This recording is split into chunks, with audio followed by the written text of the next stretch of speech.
Juan Grits, S, B, Already. E, Already. A, Already. Yo. R. Man, do those raps, man. Day, you can feel that music. Yeah, You yeah. can feel that If music. it's useful, you use it. Use it. Hey, It's useful, hey, you can use y'all feel that music? Music, music. We gotta grow, no excuses. No excuses. No excuses. Nah, I've been in this game, I've been living strong, I've been doing what I do. I've been sick as I can't tell, I've been sick just like that flu. And I'm dropping that hot shit, I've been dropping that real hot doo-doo. But I'm still coming with it, and I got my whole Grits and Glory crew. Yo.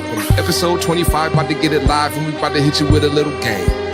My name is Juan Grits, welcome to the show, and I had to get you with my whole name. Put my name in the title, kill all my rivals, and I'm marrying the game like it's bridal. Shower the game with all type of knowledge and game, so you know how we come and gon' ride. True, I kinda messed that part up, but I'm still feeling good. Keep it going. Is this useful? You gotta use it, that's word to the hood. Keep That's it going. word to the suburbs, and that's word just to life. Cause we give you that life game, and we tryna get your mind and your tribe right. And we gon' also give you insight, and we gon' rock your body all night. And it's so happy to be here. Thanks for listening, it's such a delight. And welcome to Grits and Glory. It feels so good, we'll go. But let's get into the topics, and let's go ahead and start the show. Hey! Grits and Glory. Hey, very nice, Chris. Very nice, Chris. Welcome, welcome, welcome. What do I always, I'm a grown man now. But when I was a young boy, my father sat me down. He said, son, I'm going to tell you like my father told me. As long as you got some grits, you'll never go hungry. I don't want to This go is hungry. the Grits and Glory podcast, episode 25. Prepare to be fed. The quarter episode. The quarter is like quarter nickel. The quarter nickel. I used a family member of mine used to be in the National Guard, and they it was like the 555th. They called themselves the triple nickel. The triple nickel. So this the quarter nickel episode of the Grits and Glory pod. We've changed our environment up. I love the energy of the environment right now. Feels good, and we're starting fresh. So of course I have to introduce my guest hosts, the people that help bring the glory to Grits and Glory. First and foremost, we have SB, Mr. SB. SBZ. The businessman. He's not a businessman, he's a business. Look, man, it's 2019. I'm not here to play around. It's 2019. The BS has to stop. All right? BS, you can't reverse no BS. There's no trolling. It's He's gotta so stop. serious. He's so sincere today. No, I'm serious about, trolling too. He's Look, serious about trolling. See? There it is. Right TOD. to it. And then Troll on the man. And then, of course, we have the righteousness, Oh, man. the wisdom, the thinker. You know, that statue of the guy's thinking, he's got his chin on his fist. Like, visualize that. The wise oak. The wise oak. The Ghanaian Super Saiyan, Charged up. Mr. EA. What's going on, folks? He's here. He's here to help make you better and give you that game. I'm So, here. real briefly, before we get all into the business, let's get some plugging in. We've expanded. So, Grits and Glory is available on the Apple Podcast app. We're also available on Spotify. We need you to subscribe. We need you to rate us, and we need you to comment. That's important. Please do that. Please. Also, if you have an Android, you can get us on Google Pods. You can also get us on the Podbean app. Shout out to Podbean for sponsoring this whole thing. And follow us on Twitter. I know the kids don't like the Facebook, but we're really active on Facebook. We have some great articles and great videos and things that we do to expand upon our topics on Facebook. So follow us on Facebook, follow us on Twitter, follow us on YouTube, and IG is coming soon. So just want to get that out the way. The kids don't like the Facebook no The more? kids don't like the Facebook. What I heard is, They on Snapchat. So we established that IG. SB's daughter established that we from the 19s, right? 19s. The 19th. We from All the of the 19s. So that means, Hey, after 99, she doesn't care. that means we're quite mature. That means we're Yeah. quite seasoned in this game here. The 19s were 20 years ago. So I feel like Facebook is for the 19s. Facebook is for the 19s. I feel like Instagram is for the millennials. Okay. And Snapchat is for the youth. For the youth, yeah. It's for the youth. That's very youthful. You know what I mean? And, YouTube is for everyone. YouTube is for everyone. For sure. I'm a proud enroller I'm proudly enrolled in YouTube University. Yeah, you gotta be knowledgeable on all those different, those platforms. And I'm sure there's some that we're not even on. So let us know.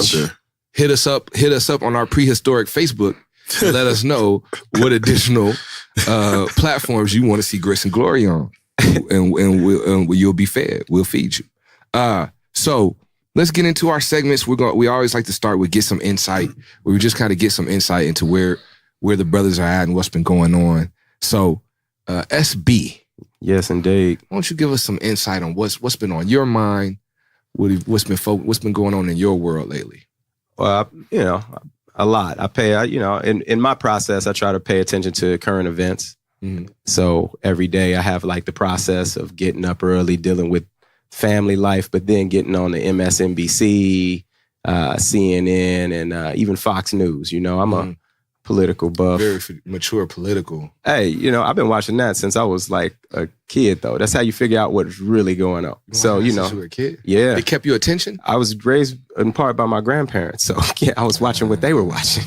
And so, that's a part of my process. And a lot of things are going on. You got laws being changed. You still got a commander-in-chief who is trying to figure out the rules of how to, his job, Right.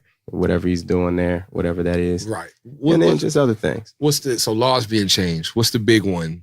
There's a few. He's going to probably be impeached, or you think they're going to move towards the process. Yeah, to me, I think so. And then there's, state abortion, a right to life issues. That's the one that's the one that's kind of been strong for sure. on my timeline. For sure. So I've been kind of paying attention to that. Can you give us a little? So I haven't done much research. My understanding is that Alabama passed a law that bans abortion completely for any resident of the state of Alabama. Is that correct?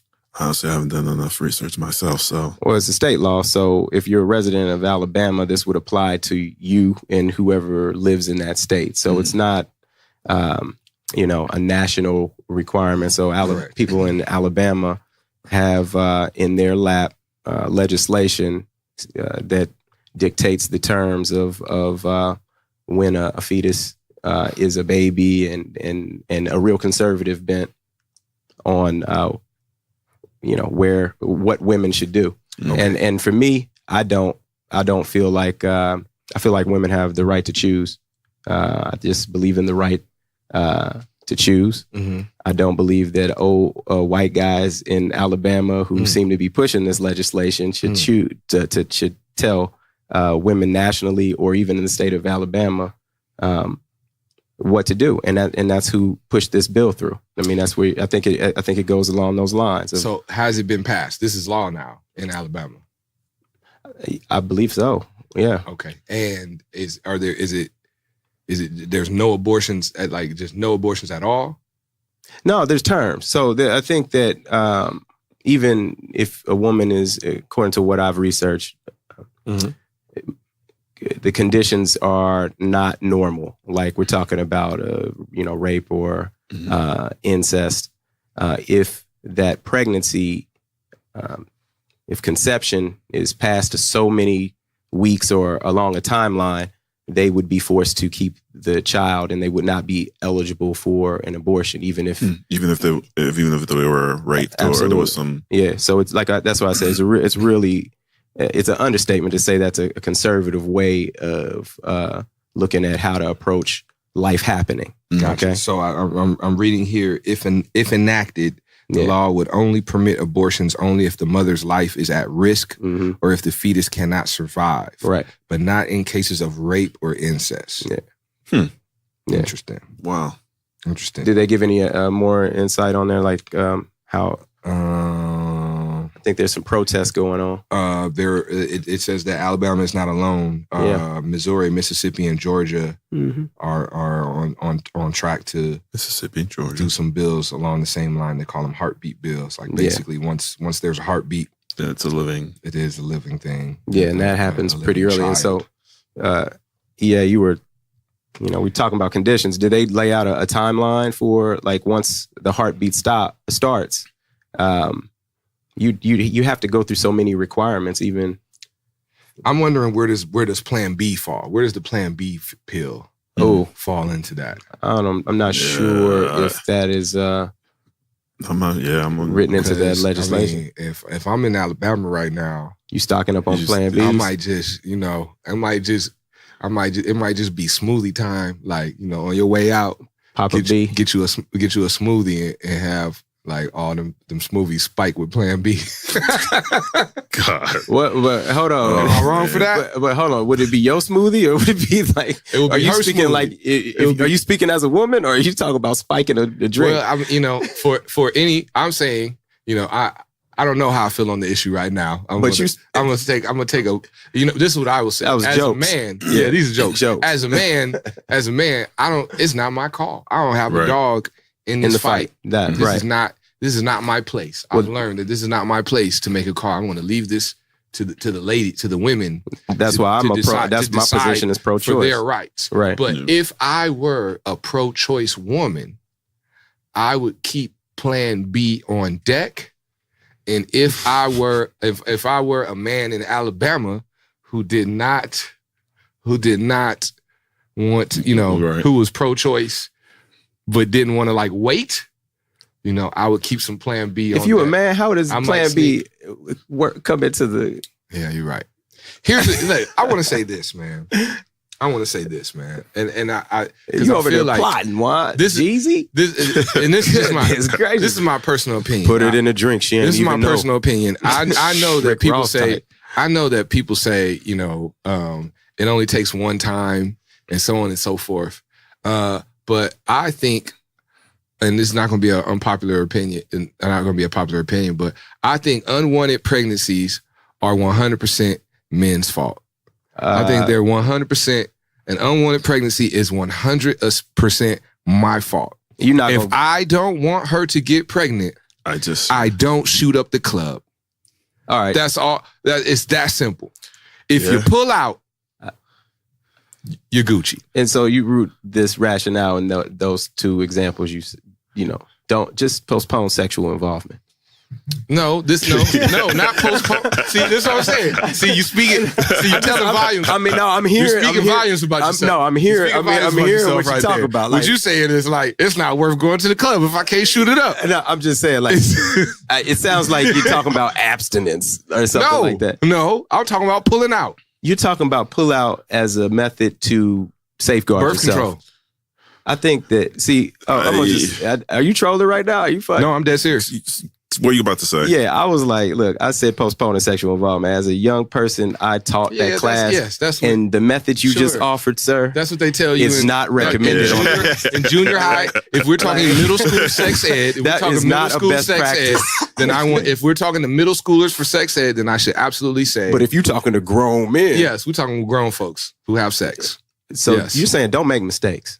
Yes, I'm saying be precise. Be a ninja. Be precise. Be precise. Pull out. That's not a recommended practice is what I'm saying. Just because it's not recommended doesn't mean it's not effective. That means it's not effective. It absolutely is effective. Does it take practice? I believe it does. I think it just takes self-control. I believe it takes the pull-out game takes practice. It takes self-control. Because I figure, That's why you're getting to a certain point. You have to abstain. Well, think about it. Practice makes perfect. When you think, when you're practicing on your own, you've already pulled out. Practicing on your own. So you don't. Oh man. Oh man. You already pulled out. Okay, since we were on the current events, we kept this G-rated. We kept this PG-13. I want to extract this from the current events part. Like what I've been on my mind. I wasn't talking about pulling out or nothing like that. This is where we. Wait, I can't speak on a woman's responsibility. Right. I can only speak on a man's responsibility. And pull out. So what I'm saying to my brothers in Alabama, help your pro-choice sisters out. How about and pull out? How about just have protected sex? Sure. And maybe women have the responsibility also. They have contraception also. Sure. Truth.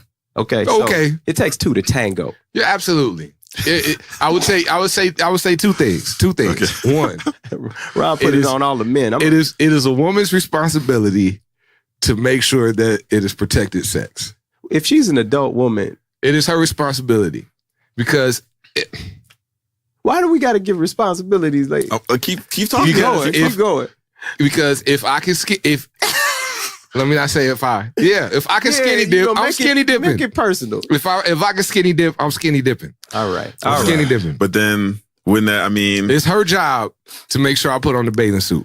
No, it's your job. No. Once the bathing suit is on, if the bathing suit is on, it's my job to make sure it stays intact and I swim safely. But if there's no bathing suit, it is my job to make sure, now we're taking the analogy back to the club. It's a pool in the club. It's my job to make sure that I don't shoot up the club. I'm sure the women It's my responsibility. She can't stop me from shooting up the club. It's my responsibility to women contraception, you know. Yes. How many women do you know? Oh, I see what you're saying. Women. Okay. I was thinking about the female condom. I know what you're saying. Women contraception. Yes, there's pills. There's the ring thing. Yeah.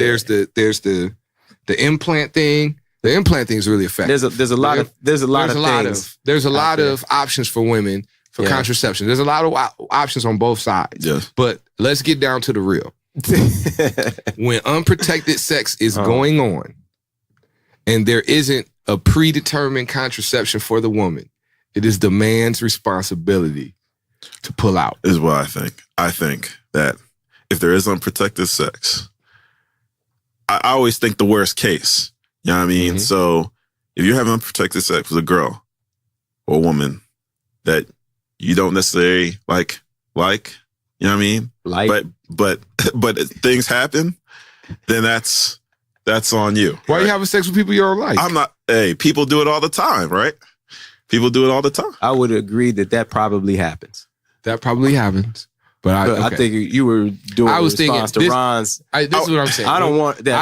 I feel unwanted pregnancies are a result of consistent recklessness. What about when there are precautionary measures taken on both sides, or at least one, if a man is wearing a condom and pregnancy still happens? Well, condoms are not 100%. Sure. But the likelihood. What if the intent behind the experience was to be safe, but there was the structural integrity of the condom was compromised? Okay. I believe that it's still the man's fault. I believe that a man can tell when the structural integrity of the condom is compromised. But I don't know, man. You can you making this personal? No, you just made it personal, Troll King. You just made it personal. I'm trying to figure out if you've been trolling this whole time. Yes. It's not a man's fault. My side is not the man's fault. If it breaks, I know. Well, I'm just saying responsibility it should be shared. It's a shared responsibility. Sure, I'm giving halves. No, you said the full responsibility. You say you're speaking on the man's side because he can't speak for the woman. So he's saying it's his, as a man, it's his job to pull out. So here's the thing. Because he's going in without that. Okay, here's the thing. He's going in. Here's the thing. He's going in. Here's the thing. I have a philosophy. And again, this is my opinion. I have a philosophy. Do it. All right. My philosophy is that females can be dramatic and more emotional. And males are stupid.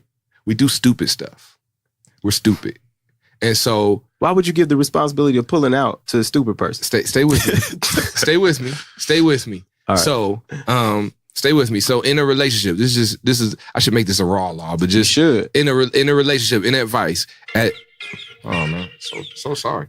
Some relationship advice for you is, when you pick a mate, as a man, you need to have a woman that has a level of drama and emotion that you can tolerate. And as a woman, you need to pick a man that has a level of stupidity. Yeah, he on one. That you can tolerate. On one today. That has a level of stupidity that you can tolerate. I love it. So, being that the males are the stupid gender, we are not... According to Juan Grits. According to Juan Grits. I'm a man in this, so I don't believe we are. We are not focused on protection as much as... And we have less to lose. What? If there's a... the consequences are more dire on the woman for the woman if a mistake is made. Because her health is, according to the Alabama legislation, No, just because pregnancy. because they would have to carry the child. Yeah, and then a life is it's a life thing for a woman. You know, I mean, if she's pregnant, she could possibly have complications. So, Absolutely. So absolutely. We don't have to deal with pregnancy. I was trying to your point. I agree. So it is, I would say, early in the transaction, it is incumbent upon the woman to make sure that she's protecting herself as much as possible.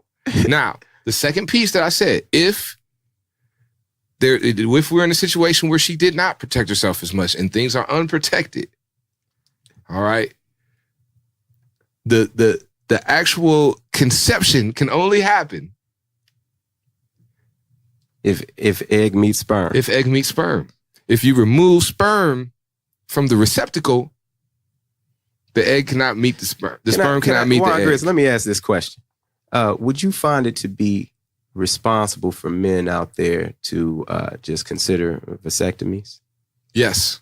More men should consider vasectomies. I'm just adding to your point. I mean, I find that would be a responsible thing for the man to do if you don't want to shoot the club up and have responsibility for a child that might be unplanned. But just a little bit of self-control and you can just pull out. So here's the thing. There's a myth. There is a myth. There is a myth that... A lot of myths. There is a myth PSI. That there is a lot of sperm in pre-semen. That is incorrect. It is mostly lubrication fluid and semen. So again, just to give you a little biology, semen is the liquid. Oh my gosh! That the sperm travels in. It's the spaceship. Yeah, it's the vehicle. It's the highway. Okay. So it's kind of like pre-semen is like pre-paving the road. But before this where are you going? Where are you going with this?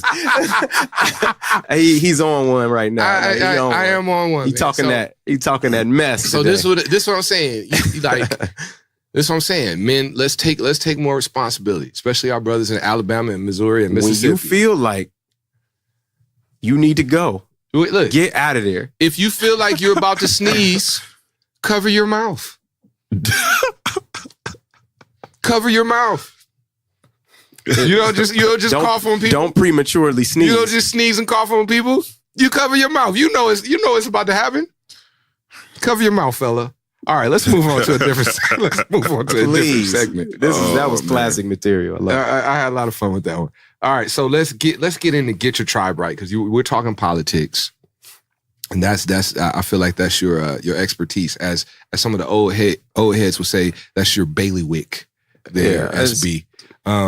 So the question is, we know what's going on, these type of laws that's going on, so on and so forth. People feel a certain way about the president. So we have an election coming up in 2020, presidential. Yeah, coming up in a year here. What exactly is, this is, I do remind everyone, this is the #1 Black culture podcast in all of podcasts, because we said so. So let's speak to our people a little bit. We got to get our tribe right. What should be Black folks, African Americans' role politically going into 2020? So that's a big question. Yes, it is. And that's broad. Yes, it is. It's very broad. So I'm going to just bring that down, right down to the fundamentals. First of all, you're the expert. Break it down however you see fit. I'm just the person who has an opinion. So I think, the first thing the so-called Negro or Black people in America should do is, if they're politically engaged, make sure others are politically engaged.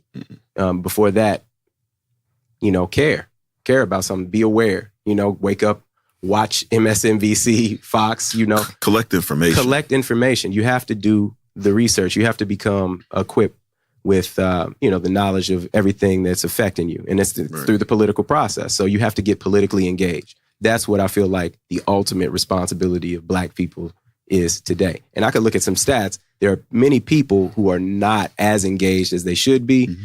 And I have to say that sometimes the system that is supposed to kind of like spur engagement, the political party system, I happen to be a Democrat, That could use some fine tuning also, because the Democratic Party, as it pertains to black people, and it's said over and over again, and as a Democrat, I'll say this is my opinion, have to do better with engaging black people.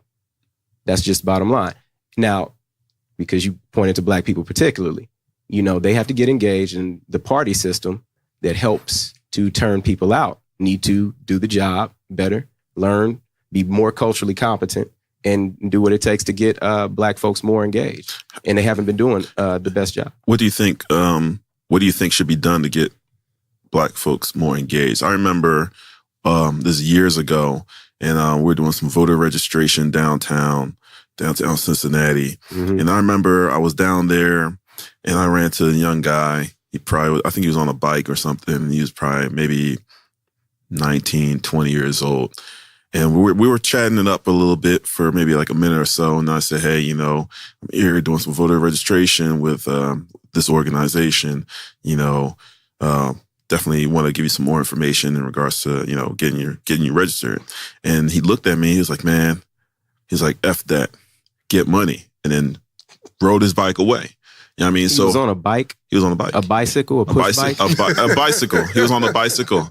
He was on the bicycle. He was kind of rolling down the street. Isn't there a Findlay Market?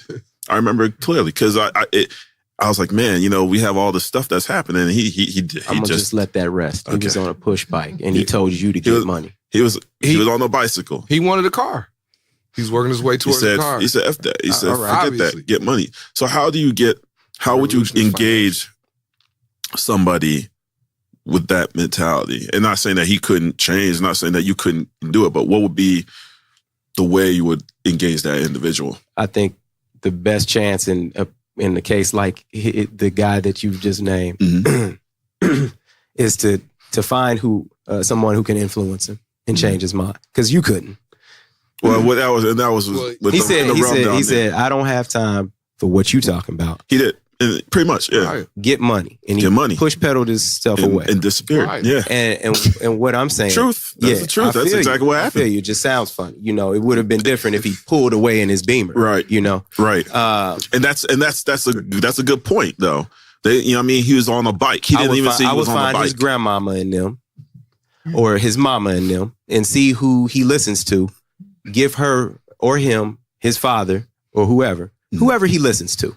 And hope that they can transfer the message, because that's just, to answer the question, I like meeting people where they are, and that's what I think those who know better mm-hmm. can show better by getting those who, those people, the right people. You have to get the right people, the influencers. May I interject here?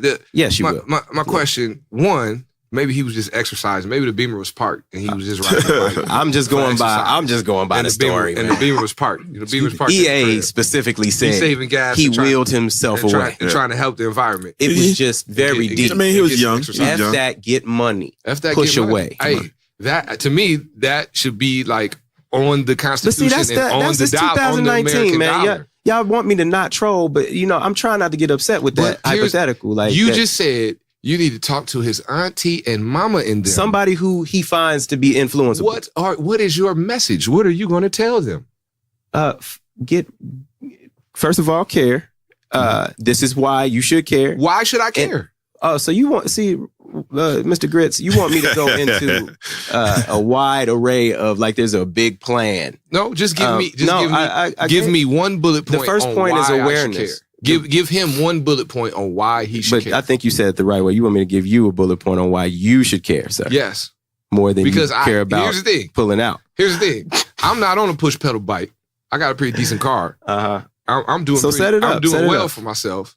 But I kind of, at this point, after being very involved in the political process, I feel the same way too. Because here's the thing. Mm-hmm. What do I need to learn? Here's the bottom line. For me as a black man, mm-hmm. I know that this president and his party mm-hmm. is not for me. They mm-hmm. care nothing about me. But how do you know that? Through their actions and their rhetoric. Through what they do and what they don't do for you. What they do and what they say. So they're inconsistent. No, they're consistent.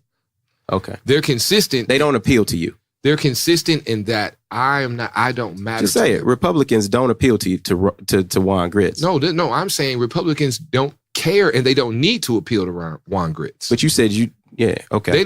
They don't need, they just won an election. You were trying to say why you don't care.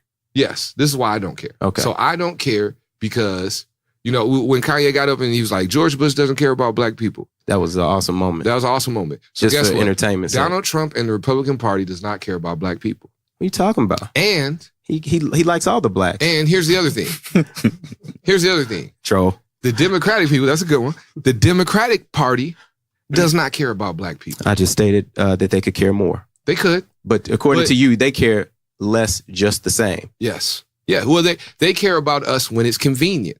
When it's time to get votes, and they need to count on our votes to counteract. That's a perception. They do care about us. Now you're a part of the party, and you have see more of the inner workings. But I guess I'm more of the school of thought because you're an outsider. I'm an outsider. Politically active, and I'm an independent. Well, I pay attention. I watch CNN. I watch Fox News. We've talked about this, and I think that gives you. I research the issues and I research candidates. Do you think that makes you politically active? I think it does. I think he's more. And I think he's. That makes you politically active. And I vote. That makes me politically active. Hey man, if y'all can see it, I'm gonna give him a fist bump because that's what I'm talking about. I vote regularly. And I think that's you're on a different level. You're actually going to get information. You're actually trying. Even if even if you don't care, you still are informed. He's independent. Yes. But here's the thing. Once I get the information, it's like, why here's the thing. We're talking about the presidential election, right? Uh-huh. This is what I know. Nothing in the world could make me vote for Donald Trump. So that means regardless who the other candidate is, they're going to get my vote. So what's the point of me researching them? Well, that's you as a voter. There are Correct. people who vote differently. Correct. When they vote. You go for. Well, what I'm saying is in a 2-horse race, when one of the horses has just shat all over your lawn, and you know that you're not rooting for that horse, what is there to research? What is there to learn? What is there to?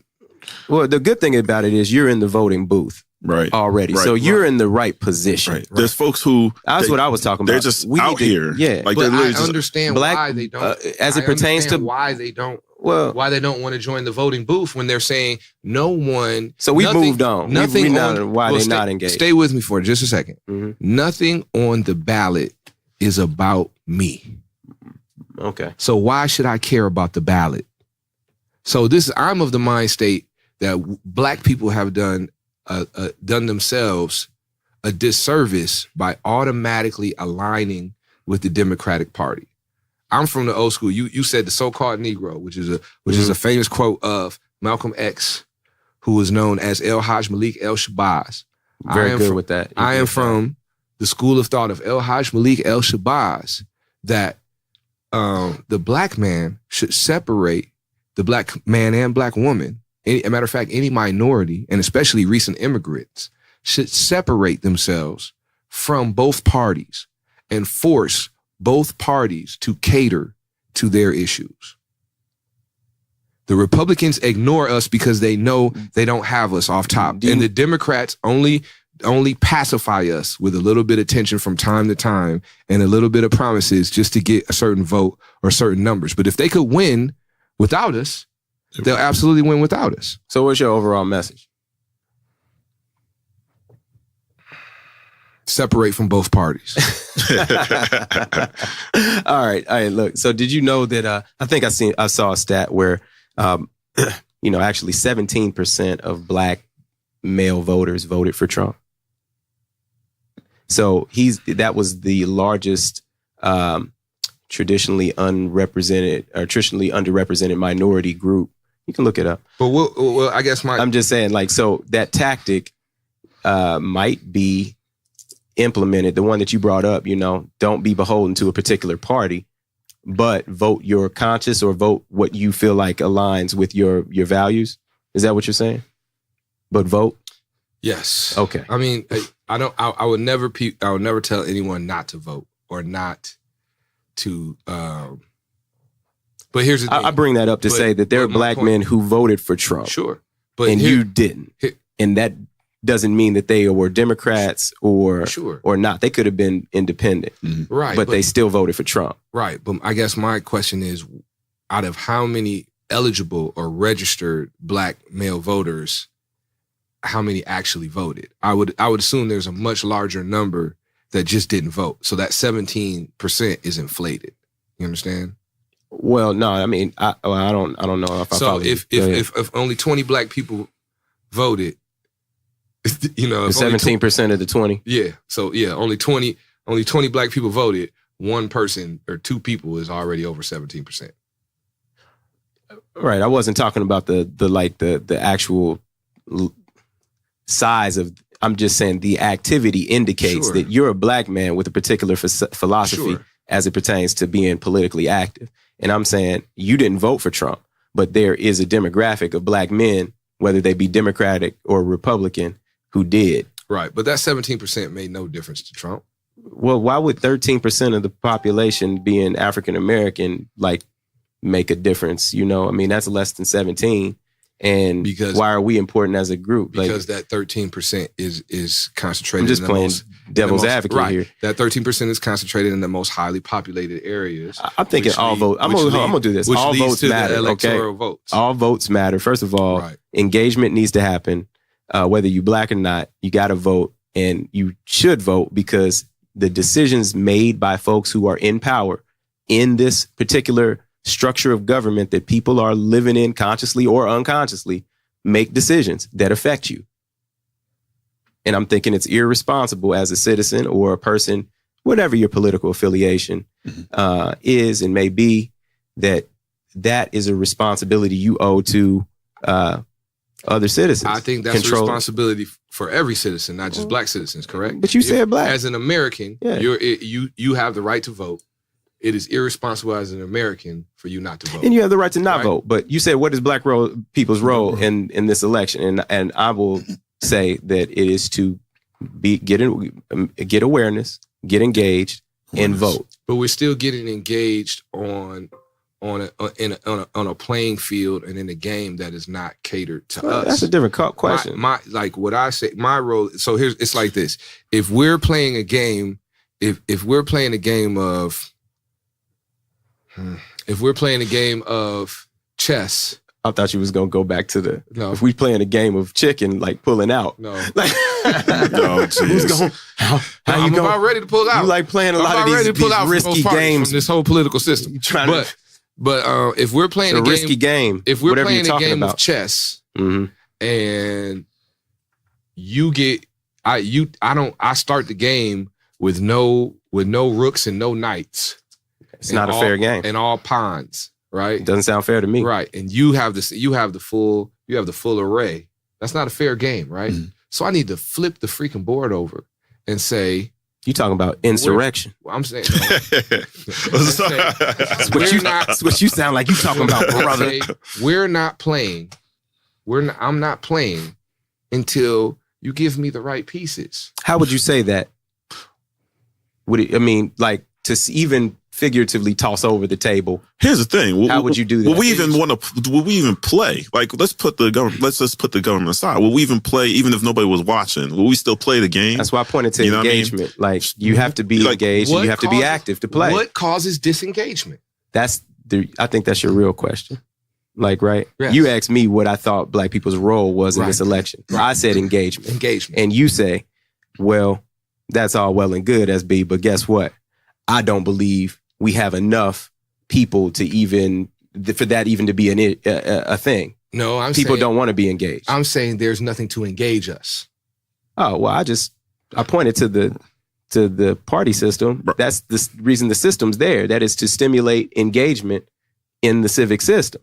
Like I just happen to be a Democrat. Republicans have theirs too. Black people are in a one-party system. What party system is that? We have the Democrats, and that's it. That's not true. There are black Republicans, and there are people who identify as independent also. And then there's libertarians. I know at least three libertarians. So being an independent or being a libertarian is useless. I will say that there's no independent party chair. You might as well not vote. That's just more of a position than a party. You're just throwing votes away. but there's no independent party. There's no organization with an Correct. independent party chair. Correct. So that's just your political position, not your party. But the parties stimulate activity and engagement. If both parties are competing for your vote. What? Right? If that's what this whole stimulation piece is, right? Well, there's some, both parties have to be competing for my vote for me to be stimulated. No, right? I mean, with some, it doesn't take that. For me to some be engaged. are already naturally engaged, like yourself. Who tells you to watch? Who tells you to get up on current events or watch the news? You don't receive that from a party. It's just you do that. So yes, but I'm Juan Grits. I'm not a normal person. I'm not your average person. Nobody told me to start a podcast. We started a podcast. Right. That's if I'm struggling, if I'm a very motivated person and I'm interested in these things and I'm struggling to be engaged, then think about my guy on the bike. Yeah, but you said a couple critical. I see what you're saying. Nobody has the right people need to engage. I'm gonna go back. I said this. The right people need to engage the guy on the push pedal bike who's getting money. All right. And sometimes it's probably not going to, SB might not work. I might not break It could be a timing thing too. It could be a timing thing. Right. Yeah. Okay. But you could have been interrupting a sale. But I think I think you were going to. No, what I was pondering in my head when you were saying what you were saying, and he was going, Sean was talking was, and maybe you can help me answer this. So the Democrats don't really want us outside of when they need us. Republicans don't want us. So if nobody wants us, what do we do? There it is. What we do is we say, no one can have us until you start communicating with us and learning what we want. But what does it take? But what if they don't? So what do we do if they don't? If they don't communicate with us, I'm not yelling at you. I'm just saying, if no one communicates with us, what do we do? What do we have that energy to say, okay, we find different avenues to impact the policies and the changes that brothers, who is we? Black people. Black people. If we, but like you say, what do we do as individuals? So here's the thing. Here's the thing.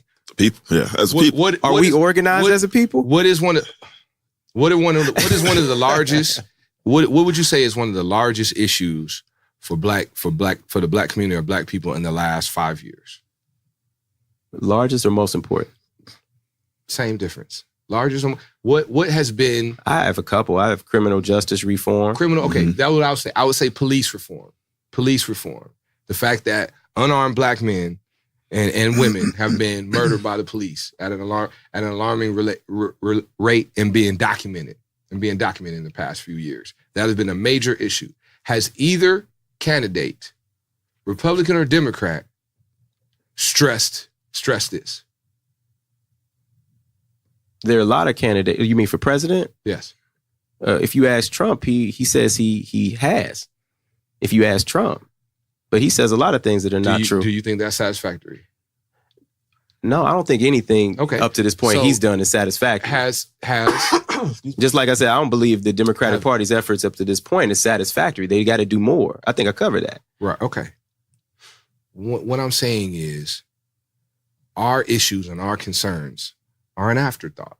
Why are they an afterthought, in your opinion? Because we are predictable. All of us? Yes. As voters and in this political process, we are predictable. Democrats assume that if they get us fired up enough and they engage our women, they'll get X amount of votes. And Republicans assume that they don't have to worry about our votes. Do you know the percentage of, voters who are black who voted in the last presidential election? No. So I think that even if you took that number, those are the folks who decided to go to the booth, right? Right. And so would you start with the folks who have a history of voting before? I mean, how would you get we together so we can address these issues that we, the three of us, are in agreement that certain folks, namely Trump, don't care about issues we care about? How would Trump know what we care about? Would we tell him? Yes. And how would we do that?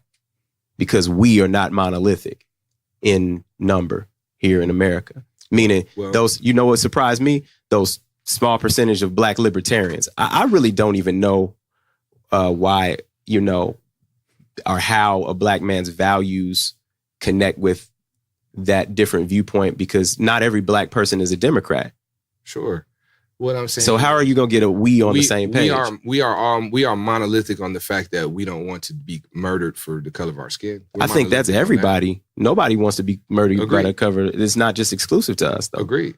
But it's exclusive to us that it's happening to us. My point is this, and I think this is, and I think that I'm at. You asked me. Let me answer. Yeah, go let ahead. me answer the question you asked me earlier. How we do it. So previously, we have had it. We've talked about this in the previous pod. We have had a belief or a system where there's supposed to be a Black leader or a Black savior that is supposed to represent us and speak for us. Okay. And as you stated, we are far too diverse for that, because morally and ethically, Black people are conservative. When it comes to justice and rights issues in America is when we become liberal. But morally and ethically, Black African Americans are very conservative. So it's you believe. Yes. And I mean, we could pull up some stats or whatever, or what have you. But, you know, that's why, the church and abortion and things of that nature, we, gay rights and gay marriage and things of that nature, we've usually lean more on the conservative side. But also, I think African Americans believe that you can make your own way. You can pull yourself up by the bootstraps. You can make, and that's a very conservative philosophy. But we believe that that's possible if we have an equal playing field. But we don't normally have an equal playing field, and that's more of a liberal, left-wing philosophy or approach to make sure that there's an equal playing field. I think in this, you sound like the political expert here. You drive. I do engage. He dabbles. But I'm not saying I agree. I'm just saying you have a lot of viewpoints. Fair enough. So I engage. So what needs to happen is there needs to be a neutral place. Like, let's say a website. It could be, matter of fact, one of my favorite cities is Charlotte, North Carolina, the other Queen City. You know, we're recording here in Cincinnati in the Queen City. One of my other favorite cities is Charlotte. And, I visit there a lot. I have family there. And EA, recommended a website to me called the Charlotte Agenda. It tells you what's going on in the city and what's happening, okay? What if there was a website, the African American Agenda, the Black Agenda, in which it listed all bills, all policies, all political viewpoints.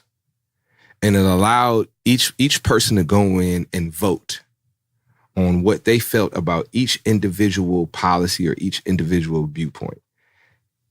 Just like any other system, just like how Facebook picks out stuff to sell. You go look for something on Amazon. The next thing you know, it comes up in your Facebook feed, or you search for certain things on YouTube, and then it starts recommending videos that are similar, or you listen to something on Pandora that starts recommending music that is similar. There can be an algorithm embedded into this website that if enough Black folks voted and visited this website, it would begin to create a profile of what would be the best thing to sell to the Black voter. What would be the best policies for the Black voter? Now, Republicans and Democrats have to start crafting and adjusting their policies based off of to meet the Black voters' need. But if I already know I got you if I say these, I already know I don't have you from the gate, I'm not going to pay attention to you. On the Republican side. And if a Democrat, if I already know, well, I halfway have you, and if I just bring up these one or two things, I'll definitely have you, then I have no incentive to craft my true core policies to you as a demographic. I'm only going to craft my true core policies to the people that make up that are on the fence, that I truly need their vote. So I think if more Black people felt that both parties were hustling and grinding for their vote and really respected their vote and their perspective, more black folks would be engaged in the political process. That was a strategy for engagement, right? Yes. And in that strategy, what activity does the public have to, when this website is built or whatever you're talking about? Mm-hmm. How do you generate numbers, and how do you generate those figures for what people, particularly blacks, might want? How do you get to that number? Do they have to go pick something, or is it a survey or something like that? Yeah, it's like a survey. It's like you base it on what's on the ballot, what people are talking about. So you're asking them to vote on what matters to them. Yes. Now, and this is another strategy. This is again a strategy to kind of like coalesce the black voice. It is a strategy to create a profile for what the black voter is looking for. It's a strategy to ensure that the policies that black people and African Americans care about are highlighted. The issues and the policies. Even to get to those numbers, wouldn't you need an engagement strategy? Yes. But I think it's easy. I think it's easier to do. I think what happens is, so, it's something. Yeah, I was listening to. Gets back to engagement. Well, let's one moment. Couple of things. There's I watched an interview on DJ Vlad, where he was talking about. Yeah, he was talking about the Informer. Yeah. I like Vlad. See what I did there? Yeah, Vlad the Informer. That was pretty good. Not the Impaler, for those who you guys Google Vlad the Dracula. Impaler. Jeez. Okay. Dracul. Troll. Dracul. You are super trolling today. He was on the way in here. I don't troll and da da da. No, I didn't say I don't. I said that I will not do it on demand. The troll king. Troll on demand. I'll do it when I want to. Fair enough. So he had an interview with a former mafia boss. And the mafia boss stated that Reverend Al Sharpton was an FBI informant. Do you trust this yes, man of La Cosa Nostra? He interviewed other black leaders, and they're like, yeah, it's been known. Was a mafia guy? What mafia was he from?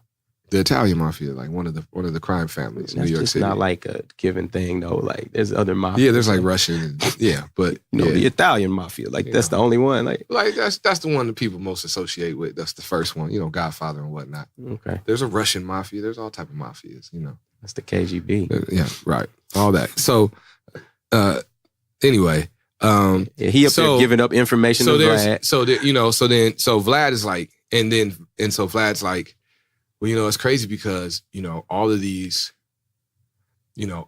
every time a political candidate is getting ready to run for president or run for something, they go have lunch with Al Sharpton or they go meet with Al Sharpton, and it's a perception that I believe, I'm just going to say this, that white people and white people in politics, they believe that Al Sharpton represents black people, or that, by having a meeting with Al Sharpton or having some FaceTime on TV with Al Sharpton, that is helping garner or guarantee some black votes. Where I think in the black community, It's different.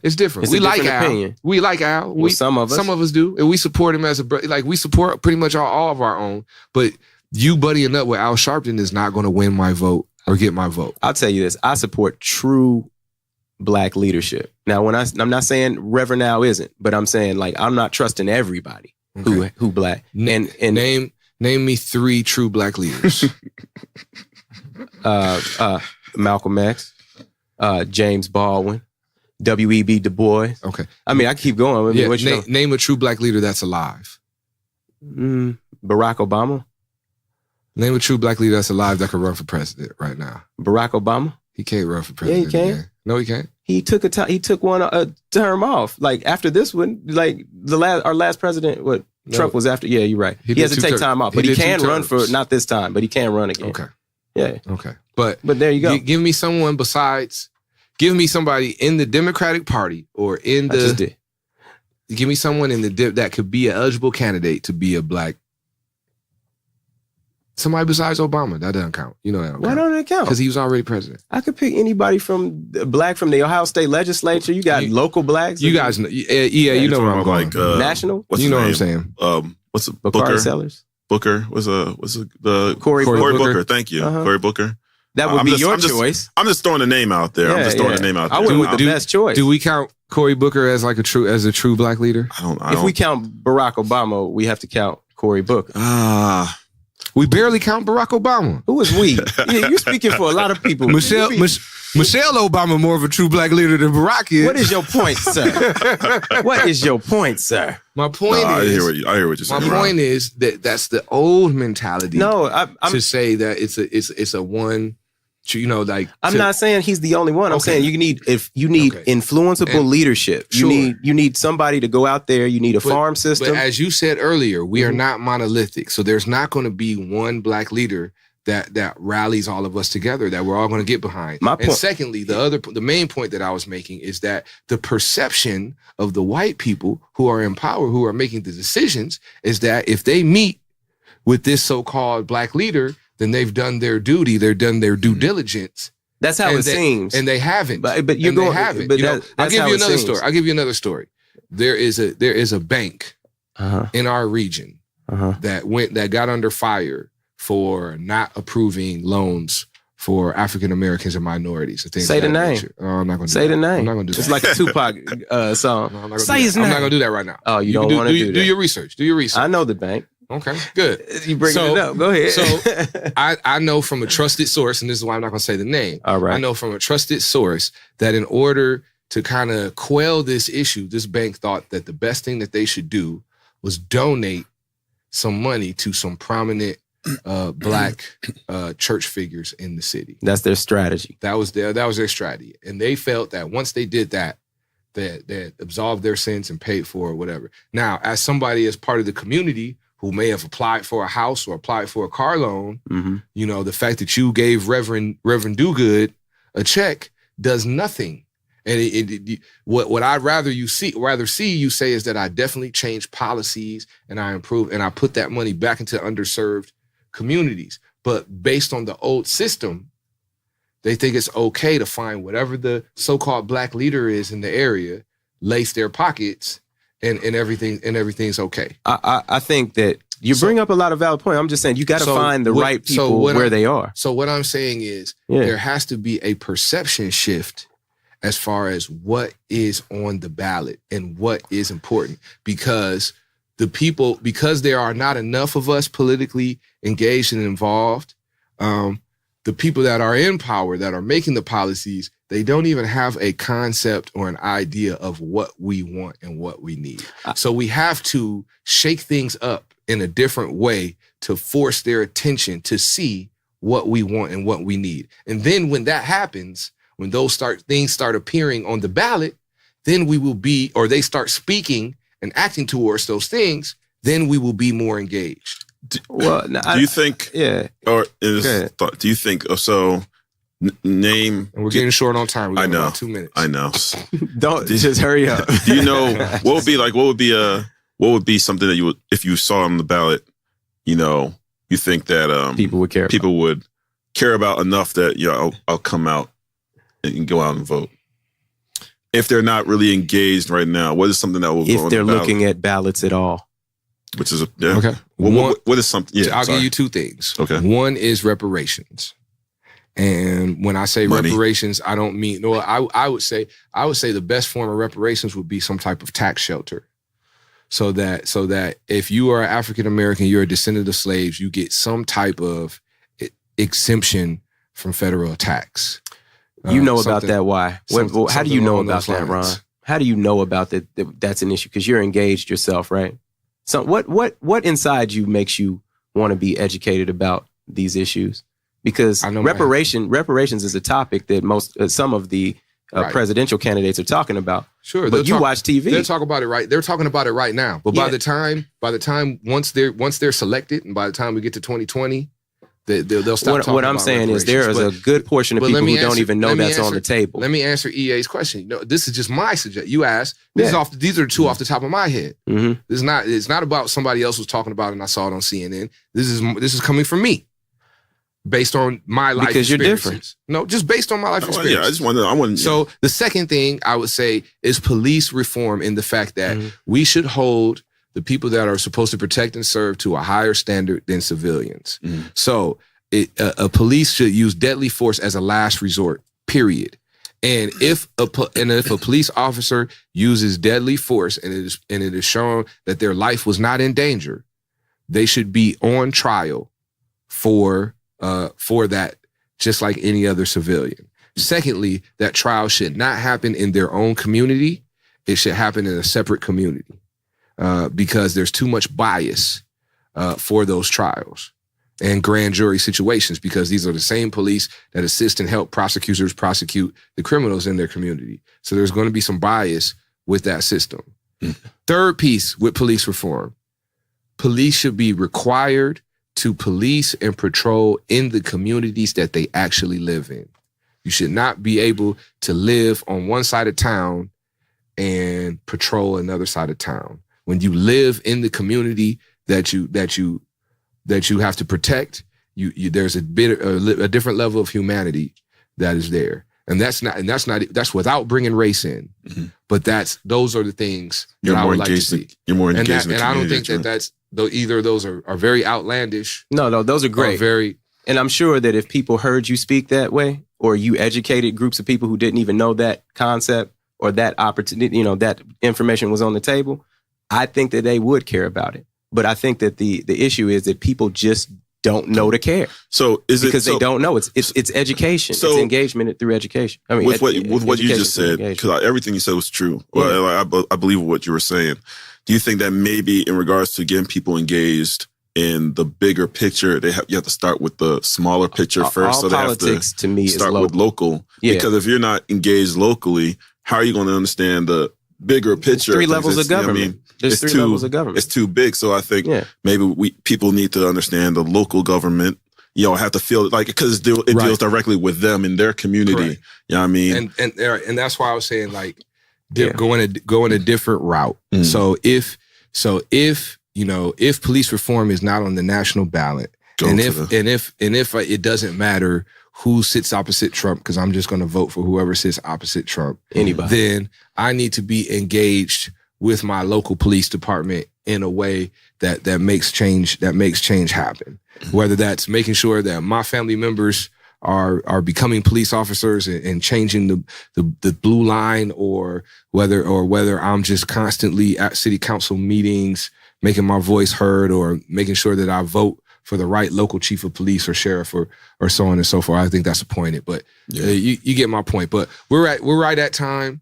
You got to go to the mamas in the at time. So to put a pin in this and to wrap this up and summarize this, as an American, as a citizen, you have a responsibility, and we at Grits and Glory challenge you to be politically active. But politically active, just at the core, it just means that you vote. I'm just going to say that you vote. But of course, your vote is useless if you're not informed on what you're voting about. You could also get other people to vote.